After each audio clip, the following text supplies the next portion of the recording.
somos seres humanos que estamos viviendo una experiencia espiritual, sino todo lo contrario. Somos seres espirituales que estamos viviendo una experiencia humana temporal.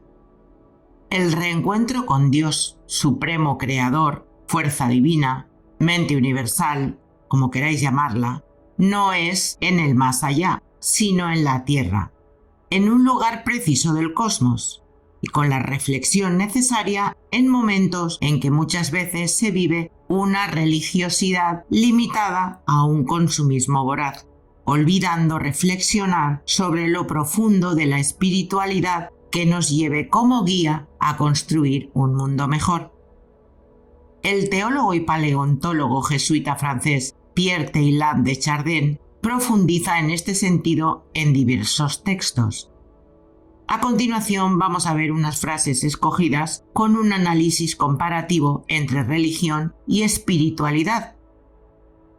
La religión no es solo una, hay cientos.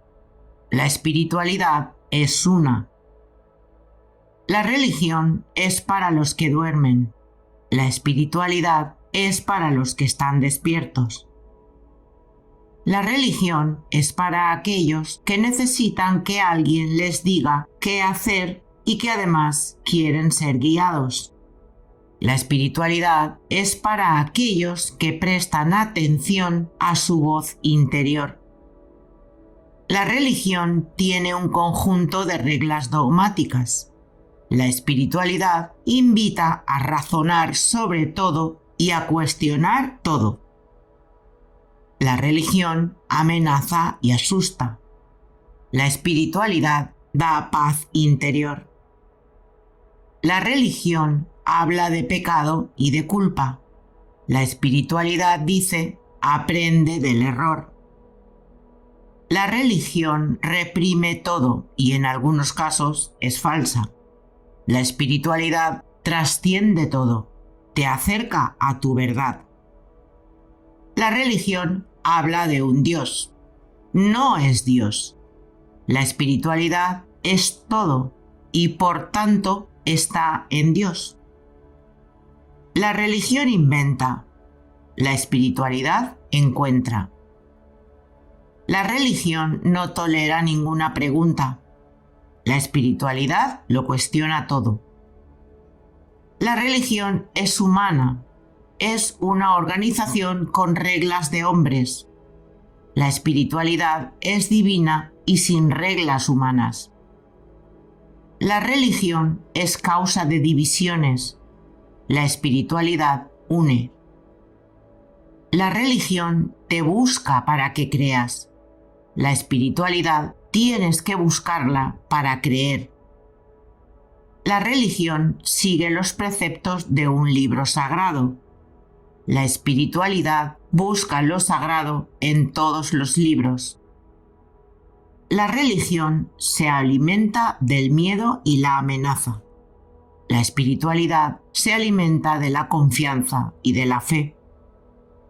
La religión vive en el bajo astral. La espiritualidad vive en la conciencia. La religión se ocupa con el hacer. La espiritualidad tiene que ver con el ser. La religión alimenta el ego. La espiritualidad impulsa a trascender. La religión nos hace renunciar al mundo para seguir a un Dios. La espiritualidad nos hace vivir en Dios sin renunciar a nosotros. La religión es un culto. La espiritualidad es la meditación. La religión nos llena de sueños de gloria en el paraíso.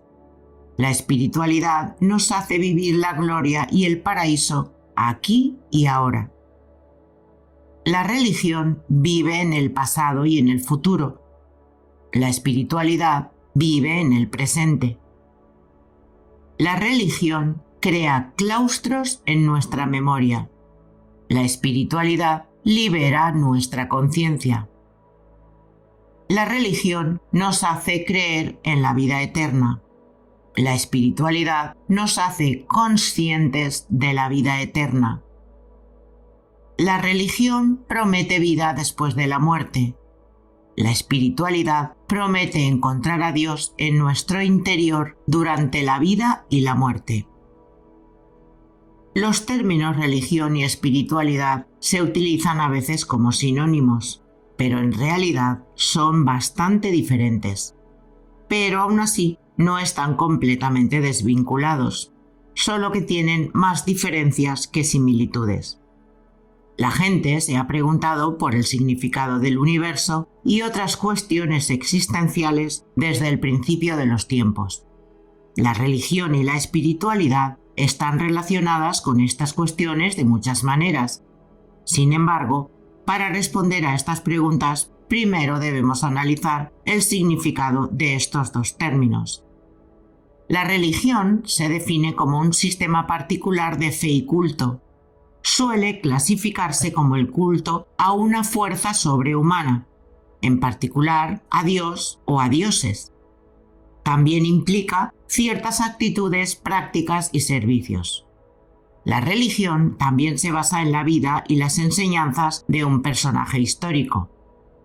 Las figuras históricas más seguidas fueron Jesús, Buda, Moisés, Mahoma y Krishna. Las vidas de estas personas se consideran sagradas, por lo que eran veneradas por la gente de su entorno.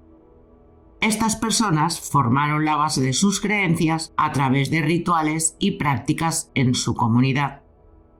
La espiritualidad es una experiencia en conexión con algo más grande que una sola persona. Implica vivir la vida de un modo sagrado. Se considera un aspecto de la humanidad que se refiere a la forma en que los individuos encuentran propósitos y conexiones con los demás, con la naturaleza y consigo mismos. La gente suele describir la espiritualidad como una experiencia trascendente que conecta con la sensación de estar vivo. Ser espiritual no tiene por qué implicar un lugar de culto, como un templo o algo similar. Puede lograrse a través de su conexión con el arte, la literatura, etc. Encontrar el sentido de la espiritualidad puede cambiar a lo largo de las fases de su vida a medida que aprende y crece su nivel de conciencia.